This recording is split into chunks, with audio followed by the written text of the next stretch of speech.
Hello friends, welcome to our Sayali fashion designer channel आणि मी आहे सायली। तर तुम्हा सर्वांचं आपल्या आजच्या नवीन अशा छानशा व्हिडिओमध्ये मी मनापासून खूप खूप स्वागत करते। तर कसे आहात तुम्ही? नक्कीच मस्त आणि मजेत असणार आहात।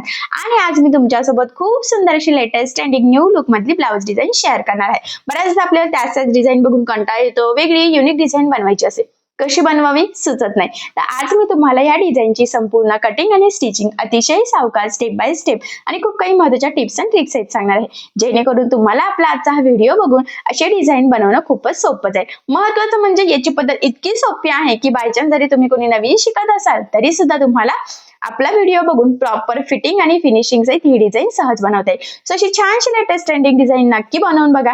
नक्कीच या छानशा डिझाइनमुळे आपल्या साडीला आणि ब्लाउजला खूप सुंदर असं लुक आहे। I hope so he design तुम्हाला आणि तुमच्या कस्टमरला सुद्धा नक्कीच आवडेल। ठीक आहे, सो चला मग वेळ न घालवता आपण आपल्या आजच्या महत्त्वाच्या अशा टॉपिकला सुरुवात करूयात। आणि हा व्हिडिओ तुम्ही स्किप न करता पूर्ण नक्की बघा, जेणेकरून तुम्हाला आपला आजचा हा व्हिडिओ बघून अशी डिझाइन बनवणं खूपच सोपं जाईल। ठीक आहे, ते तुम्ही बघू शकतात की ब्लाउजचा जो काही बॅक पार्ट आहे तर तो इथे आपण ऑलरेडी कटिंग करून घेतलेला आहे। तर ब्लाउज पीसचा आणि अस्तर असं दोन्हींचा सुद्धा खाली काट घेतलेला आहे डायरेक्ट, कारण डिझाईनच तशी आहे। तर बघा, मग आता डिझाईन बनवायच्या आधी मी तुम्हाला या ब्लाउजचं मेजरमेंट कसं आहे ते सांगते, म्हणजे तुम्हाला तुमच्या मापानुसार कशा पद्धतीने गळ्याची मार्किंग आणि कटिंग करावी तर हे सहजच लक्षात येईल। तर बघा, हा जो काही ब्लाउज आहे तर त्या ब्लाउजची जी काही उंची आहे तर ती आहे 13 आणि आपण त्यामध्ये 1 इंच मार्जिन असं टोटल 14 इंचाला इथे मार्किंग करून घेतलेली आहे। त्यानंतर इथून टाकलेला आहे आपण 2.5 इंचाची गळा रुंदी आणि 5.5 शोल्डर। तर बघा, मी तर 2.5ला मार्किंग करून घेतली आणि याचा जो काही मुंडा आहे तर तो सुद्धा आपण 5.5चाच घेतलेला आहे आणि 1.5ला मार्किंग करून बॅक साईडच्या मुंड्याचा आकार सुद्धा दिलेला आहे। त्यानंतर इथून छातीचा चौथा भाग म्हणजे 8 आणि 1.5 इंच मार्जिन असं टोटल 9.5ला मार्किंग करून आपण हा बॅक पार्ट इथे कटिंग करून घेतलेला आहे। ठीक आहे, चला मग आता आपण इथे गळ्याची मार्किंग करून घेऊयात। तर बघा, इथे आता मार्किंग आपण अस्तरचा बॅक पार्टवर करणार आहोत। तर तुमचा जो काही गळा असेल त्यामध्ये आपल्याला इथे अर्धा इंच मार्जिन ॲड करायचं असतं। तर बघा, मग इथं 2.5 इंच गळा रुंदी घेतलेली आहे, इथून पुन्हा 10.5ला मार्किंग केली, वरती पुन्हा 9ला मार्किंग केली आणि 2.5ची पुन्हा इथे वरती मार्किंग करून या पद्धतीने हा बॉक्स इथे ड्रॉ करून घेतला। आता वरच्या शेपमध्ये आपल्याला ह्या पद्धतीने थोडासा मटका गळ्याचा आकार द्यायचा आहे। बघा, इथून इथपर्यंत। तुम्हाला जर का अजून डीप हवा असेल तर तुम्ही इथे अजून डीप घेऊ शकतात या पद्धतीने। आणि इथून पुन्हा क्रॉसमध्ये अशा पद्धतीने आपण आता हा शेप ड्रॉ केलेला आहे। मी थोडासा डार्क करते, मी पुन्हा सांगते तुम्हाला डीप हवा असेल तर तुम्ही अजून घेऊ शकता। ठीक आहे, आता ही जी काही मार्किंग केलेली आहे एक्झॅक्टली त्यावरच आपल्याला इथे कटिंग करून घ्यायची आहे। तर बघा, कटिंग करताना आता आपल्याला इथून सुरुवात करायची आहे, इथून इथपर्यंत। त्यानंतर बघा, इथून थोडंसं जॉईंटमध्ये ठेवायचं आहे, म्हणजे मग आपल्याला ते स्टिचिंग करताना जास्त स्प्रेड होण्याला नको यासाठी।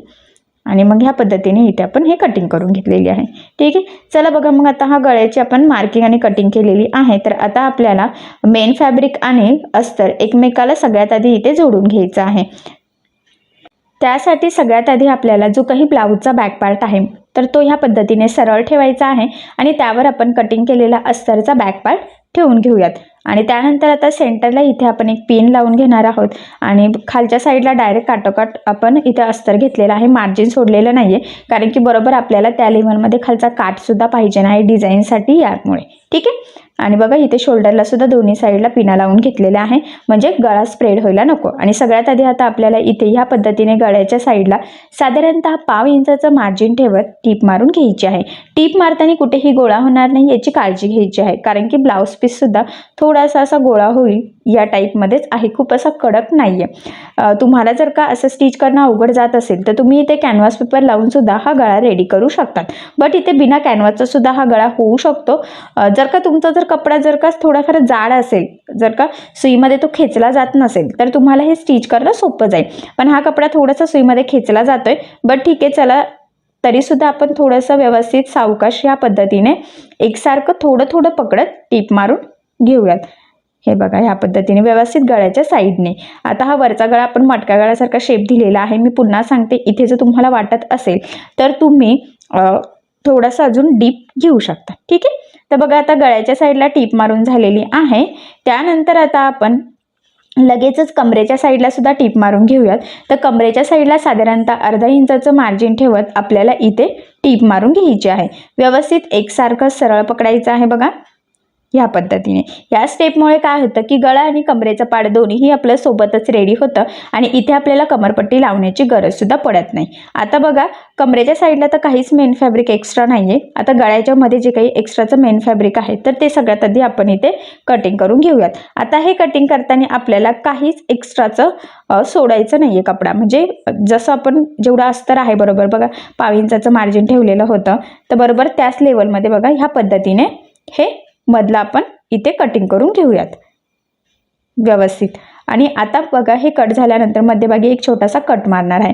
त्याआधी आपण इथे कट केलेला नव्हता. जर तुम्ही कट केलं तर स्टिचिंग करताना खूप स्प्रेड होण्याचे चान्सेस असतात आणि गळ्याचा शेपसुद्धा चेंज होतो. सो त्यामुळे मग या पद्धतीने तुम्ही करू शकता. आता ह्या गळ्याला मी छोटे छोटे कट्स मारते जेणेकरून ज्यावेळेस आपण हा बॅक पार्ट सरळ करू त्यावेळेस तो व्यवस्थित फोल्ड व्हावा यासाठी. त्याचबरोबर सगळ्यात महत्त्वाचं, कट्स मारताना अतिशय सावकाश कट मारायचे आहे. कुठेही ब्लाऊजला कट जाणार नाही याची काळजी घ्यायची. बऱ्याचदा गडबडीमध्ये काय होतं की ब्लाऊजलाच कट जातं. म्हणजे जिथे शिलाई आहे ना तर त्याच्या अलीकडेच आपली टीप आली पाहिजे, पलीकडे जायला नको. हा पॉईंट खूप इम्पॉर्टंट आहे, तर तुम्ही नोट डाऊन करून ठेवा आणि फॉलो सुद्धा करा. आणि ह्या पद्धतीने आता आपण हा बॅक पार्ट इथे सरळ करून घेऊयात. तर व्यवस्थित अलगतच खेचायचं आहे, खूप जोराचं खेचायचं नाहीये. त्याचबरोबर मधले जे काही बघा हे शेप होते आपले कानेकोपरे तर ते व्यवस्थित आपल्याला बाहेर काढायचं आहे. तर बघा आता मी इथे आपले जे काही छोटंसं स्क्रूड्रायव्हर असतं तर त्यांनी ते सरळ करून घेते. तुमच्याकडे कुठलीही एखादी शार्प गोष्ट असेल तर ती यूज करून तुम्ही इथे व्यवस्थित प्रेस करून ते टोकदार करू शकतात. फक्त अलगद करायचं आहे. खूप जोरात खेचलं की तिथून लगेच शिलाई उसवण्याचे फाटण्याचे चान्सेस असतात, त्यामुळे अतिशय सावकाश. ठीक आहे. आता बघा द्यायची आहे आपल्याला गळ्याला इथे दाबटीप. तर आता इथे दाबटीप देताना काळजी घ्यायची आहे की अस्तरचा जो काही आतला कपडा आहे तर तो वरती दिसणार नाही, जेणेकरून आपली गळ्याची फिनिशिंग बिघडायला नको. यासाठी ही खूप इम्पॉर्टंट टीप आहे, तर ही तुम्ही नक्की फॉलो करायची आहे. बघा इथून बरोबर हा जो काही शेप आहे इथपर्यंत आलं की इथून पुन्हा सुई उचलायची आहे आणि तिरकी टीप बरोबर काटोकाट टाकायची आहे बघा ह्या पद्धतीने. कारण की इथं आता कॅनव्हास पेपर नाहीये, तर आपण गळ्याला दाबटीप कशी देतो त्यावरच आपला गळ्याचा आकार फिनिशिंग सगळं डिपेंड आहे. त्यामुळे अतिशय सावकाश थोडंसं काळजीपूर्वक आपल्याला इथेही दाबटीप देऊन घ्यायची आहे. तर बघा मग ह्या पद्धतीने व्यवस्थित आपण इथे दाबटीप देतो, थोडं थोडं पकडतच. हे बघा, कारण की कपडा ऑलरेडी हा असा सुईमध्ये खेचल्यासारखा होतोय, त्यामुळे जर का तुमचं जाड असेल तर काही प्रॉब्लेम येणार नाही. पण जर असं असेल तर थोडंसं काळजीपूर्वक आपण हे म्हणजे तुम्ही सुद्धा इथं काळजीपूर्वकच करून घ्यायचं आहे. ठीक आहे. तर बघा आता गळ्याच्या साईडला फायनली परफेक्ट फिनिशिंग सहित आपण दाबटीप देऊन घेतलेली आहे. त्यानंतर लगेचच आता आपण इथे कमरेच्या साईडला सुद्धा दाबटीप देऊन घेऊयात. आणि कमरेच्या साईडला सुद्धा दाबटीप देताना काळजी घ्यायची आहे की आपला जो काही अस्तरचा आतला कपडा आहे तर तो वरती दिसणार नाही, जेणेकरून आपली फिनिशिंग बिघडायला नको. ते इथे तुमच्या लक्षात येत असेल की गळा आणि कमरेचा पार्ट दोन्ही आपल्या सोबतच फिनिशिंग सहित रेडी होतंय. इथे आपल्याला कुठेही कमरपट्टी लावण्याची गरज सुद्धा पडत नाही. सो तुम्ही सुद्धा ह्या पद्धतीने करू शकता, जेणेकरून कमीत कमी टाईममध्ये परफेक्ट फिनिशिंग सहित बॅक पार्ट आपला नक्कीच रेडी होईल. ठीक आहे. तर बघा आता हे झाल्यानंतर आपल्याला काय करायचं आहे, अस्तर आणि मेन फॅब्रिक ह्या पद्धतीने कडेकडेने जेवढं शक्य आहे तेवढं कमीत कमी मार्जिन पकडत जोडून घ्यायचं आहे. कारण तुम्हाला सगळ्यांना माहीत आहे की अस्तरवर आपण परफेक्ट कटिंग करतो, पण ब्लाऊज पीसचा आपण एक्स्ट्राचा कपडा इथे कटिंग करत असतो. त्यामुळेच मग ज्यावेळेस गळा आपला फिनिशिंग सहित रेडी होतं तर आपल्याला ह्या पद्धतीने जोडून त्यानंतर एक्स्ट्राचं जे काही मेन फॅब्रिक आहे तर ते कट करून परफेक्ट मापाचा बॅक पार्ट इथे रेडी करायचा असतो. तर बघा मग ह्या पद्धतीने इथे जोडून घेतलेला आहे आणि जोडल्यानंतर एक्स्ट्राचं कटिंग करून परफेक्ट मापाचा बॅक पार्ट रेडी करूयात आणि त्यानंतर आपण त्यावर पुढची जी काही डिझाईन आहे तर ती बनवणार आहोत.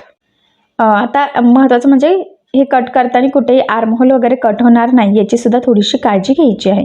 आणि फायनली आपला हा बॅक पार्ट इथे परफेक्ट मापाचा रेडी झाला. ठीक आहे. त्यानंतर काय करायचं आहे, आता आपल्याला इथे एक गळ्याच्या साईडला लेस लावून घ्यायची आहे. तर तुम्ही तुमच्या आवडीनुसार कुठलीही लेस इथे यूज करू शकतात.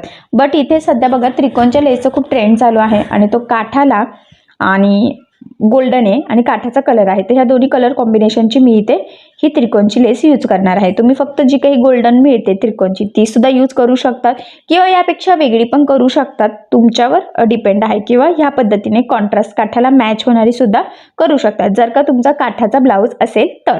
ठीक आहे. तर बघा मग मी गोल्डन कलरचा दोरा इथे होऊन घेते. मी बऱ्याचदा सांगितलेलं आहे शक्यतो जशी लेस असेल तर तसेच आपण काय करायचं, दोरा यूज करायचा असतो. तर बघा मग ह्या पद्धतीने व्यवस्थित थोडं थोडं पकडत गळ्याच्या साईडनी प्रॉपर असं आपण ही लेस लावून घेऊयात. तर बघा इथे बरोबर आपल्याला ती फोल्ड करायची आहे. बऱ्याचदा काय होतं की आपला गळा प्रॉपर आलेला असतो, पण ज्या वेळेस आपण लेस लावतो तर गळ्याचा आकार चेंज होण्याचे चान्सेस असतात. सो तसं होऊ देऊ नका आणि इथपर्यंतच आपल्याला ही लेस लावायची आहे. आता या लेसला आपण इथे डबल टिप देऊन घेऊयात. तर मी बऱ्याचदा सांगते आणि पुन्हा सांगते की शक्यतो लेस जाड बारीक कशीही असो डबल टिप देत चालायची. त्यामुळे काय होतं की लेस व्यवस्थित पॅक लागली जाते, फिनिशिंगसुद्धा छान येते आणि सगळ्यात महत्त्वाचं म्हणजे लेस लवकर निघत नाही, त्यामुळे खराबसुद्धा होण्याचे चान्सेस नसतात. आता सेम त्याच पद्धतीने बघा आपण दुसऱ्या साईडला सुद्धा ती लेस लावून घेऊयात. आणि ती लेस लावताना सुद्धा बघा जिथे आपले कानेकोपरे आहे तिथे प्रॉपर असं आपल्याला फोल्ड करायचं आहे. खूप गडबड करू नका, कारण की लेसवरच गळ्याचा शेप डिपेंड आहे. तर बघा मग व्यवस्थित काळजीपूर्वक मी थोडं थोडं पकडत ज्या पद्धतीने लावते तुम्ही सुद्धा सेम त्याच पद्धतीने लावून घ्यायचं आहे. तर बघा आता ह्या साईडच्या लेसला सुद्धा मी डबल टिप देऊन घेते व्यवस्थित. आणि बघ तुमच्या लक्षात येईल की आपण फक्त दोन्ही साईडनीच लावून घेतलेलं आहे, मध्यभागी लावलेली नाही आहे लेस. आता काय करायचं बघा, ही लेस लावून झालेली आहे दोन्ही साईडनी. ठीक आहे. त्यानंतर आता सगळ्यात आधी बॅक साईडला आपण टक्स टाकून घेऊयात आणि त्यानंतर पुढे काय करायचं हे मी तुम्हाला सांगते. तर बघा सेंटरपासून 4.5ला मार्किंग केली आणि उभासुद्धा 4च्या टक्सची मी इथे मार्किंग करून घेतलेली आहे. अर्धा इंचाचं खालच्या साईडला मार्किंगसुद्धा केलेली आहे. आता बघा ह्या पद्धतीने व्यवस्थित फोल्ड करत आपल्याला तिरका टक्स इथे टाकून घ्यायचा आहे. आता अजून महत्त्वाचं म्हणजे आता हा जो काही टक्स आहे हा टाकताना स्टार्टिंगला आणि एंडिंगला व्यवस्थित लॉक करायचा आहे या पद्धतीने आणि डबल टिपसुद्धा देऊन घ्यायची आहे. ठीक आहे. तर प्रॉपर असा टक्स टाकला गेलेला आहे. सेम त्याच पद्धतीने आता आपण दुसऱ्या साईडला सुद्धा टक्स टाकून घेऊयात. व्यवस्थित तसंच फोल्ड करायचं आहे. अर्धा इंचाचं मार्जिन पकडून तिरका टक्स या पद्धतीने टाकून घेतला आणि डबल टिपसुद्धा दिलेली आहे. फायनली दोन्ही साईडला परफेक्ट असे आपण टक्स टाकून घेतलेले आहे. त्यानंतर बघा मी ही सिंपल असं गोल्डन कलरची लेस घेतलेली आहे आणि ती आता इथे आपल्याला लावायची आहे. आता बघा प्रॉपर असं थोडं थोडं पकडत व्यवस्थित काळजीपूर्वक आणि आधीचे जे काही लेस आहेत तर ती बरोबर ह्या लेसमध्ये दाबलं गेलं पाहिजे अशा पद्धतीने लावायचं आहे, म्हणजे फिनिशिंग प्रॉपर येईल. आणि व्यवस्थित गळ्याच्या साईडने पकडत पकडत बघा मी इथे ही लेस लावून घेतलेली आहे. ठीक आहे. आता ह्या लेसला आपण डबल टिप देऊन घेऊया तिथे एकदम प्रॉपर असं फिनिशिंगचे. लक्षात राहू द्या आधी टक्स टाकले आणि त्यानंतर लेस लावलेली आहे. तर बघा प्रॉपर अशी छान परफेक्ट फिनिशिंग सहित लेस लावलेली आहे आणि लुकसुद्धा खूप छान आलेला आहे. बघा बघितल्यावरच लक्षात येते. त्यानंतर काय करायचं आहे, आता इथे सेंटरला मी सुई धाग्याने गोल्डन कलरचे मणी ओवून घेते. तर गोल्डन कलरच्या मणीमध्ये खूप असे शेप असतात, एकदम छोटा, त्यापेक्षा थोडा मोठा, मीडियम, खूपच मोठा. तर बघा मी इथे मीडियम नाही पण बऱ्यापैकी मोठेच मणी इथे सुईमध्ये ओवून घेतलेले आहे. हा जेवढा काही डिस्टन्स आहे ना त्यामध्ये ओवून घ्यायचे. तर मी 4 ओवून घेतलेले आहे. तुमच्याकडे याच्यापेक्षा मोठे असेल तर 3 सुद्धा सफिशियंट आहे आणि यापेक्षा छोटा असेल तर 4-5 तुम्ही इथे टाकू शकता. तर बघा मग प्रॉपर असं मी ते ओवून घेतलं आणि सुई धाग्याने व्यवस्थित पॅकसुद्धा करून घेतलेला आहे. आणि त्यानंतर आता इथे सेंटरला आपण एक लटकन लावून घ्या, म्हणजे आपला ब्लाऊज डिझाईन अजूनच सुंदर असं लुक येईल. तर फायनली खूप छान लेटेस्ट ट्रेंडिंग ब्लाऊजची डिझाईन आपली इथे रेडी झालेली आहे. इथे मी पिना लावते म्हणजे तुमच्या लक्षात येईल की फिटिंग टाकल्यानंतर ब्लाऊजला लुक कसं येईल आणि ती डिझाईन एक्झॅक्टली कशी दिसेल याची तुम्हाला आयडिया यावी यासाठी. तर बघा काठाला कॉन्ट्रास्ट मॅचिंग असं मी इथे एक छोटंसं लटकन लावून घेतलेलं आहे. तर ते सुद्धा सुई धाग्याने व्यवस्थित तिथे पॅक करून घ्यायचं आहे. तर फायनली लेटेस्ट ट्रेंडिंग खूप छान अशी काठपदर पैठणी साडीवर सुद्धा सूट होईल, छान असं लुक येईल अशी डिझाईन आपण इथे बनवून घेतलेली आहे. तर ही जी काही डिझाईन आहे याचा जो काही आकार आहे तर सध्या ह्या शेपचं खूप ट्रेंड चालू आहे. सो अशी डिझाईन तुम्ही नक्की ट्राय करून बघा. मी तुम्हाला याची कटिंग आणि स्टिचिंग दोन्ही पण अतिशय सावकाश स्टेप बाय स्टेप आणि खूप काही महत्त्वाच्या टिप्स अँड ट्रिक्स आहेत सांगितलेलं आहे, जेणेकरून हा व्हिडिओ बघून अशी छानशी लेटेस्ट ट्रेंडिंग ब्लाऊजची डिझाईन तुम्हाला सुद्धा सहजच बनवता येईल. त्याचबरोबर याची पद्धत इतकी सोपी आहे की जरी तुम्ही कोणी नवीन शिकत असाल तरी सुद्धा तुम्हाला हा व्हिडिओ बघून अशी छानशी डिझाईन सहज बनवता येईल. सो नक्की ट्राय करून बघा आणि जरी काही प्रॉब्लेम येत असेल तर मला कमेंट करून नक्कीच कळवा. मी तुमच्या प्रश्नाची उत्तरे देण्याचा नक्कीच प्रयत्न करेल. तर तुम्हाला आपला आजचा व्हिडिओ कसा वाटला हे मला कमेंट करून नक्की कळवा. त्याचबरोबर आपली आजची छानशी डिझाईन आवडली असेल तर व्हिडिओला लाईक करायला विसरू नका आणि असेच नवनवीन छानसे व्हिडिओज बघण्यासाठी आपल्या सायली फॅशन डिझायनर या चॅनलला लाईक करा, शेअर करा आणि सबस्क्राईब करायला विसरू नका. आणि ज्यावेळेस तुम्ही सबस्क्राईब कराल त्यावेळेस त्यासमोरील बेल आयकॉन ही नक्की प्रेस करा. त्यामुळे काय होईल, जेव्हा मी नवीन व्हिडिओज टाकेल त्याचं नोटिफिकेशन तुम्हाला तुमच्या मोबाईलवर येईल. Okay, thank you.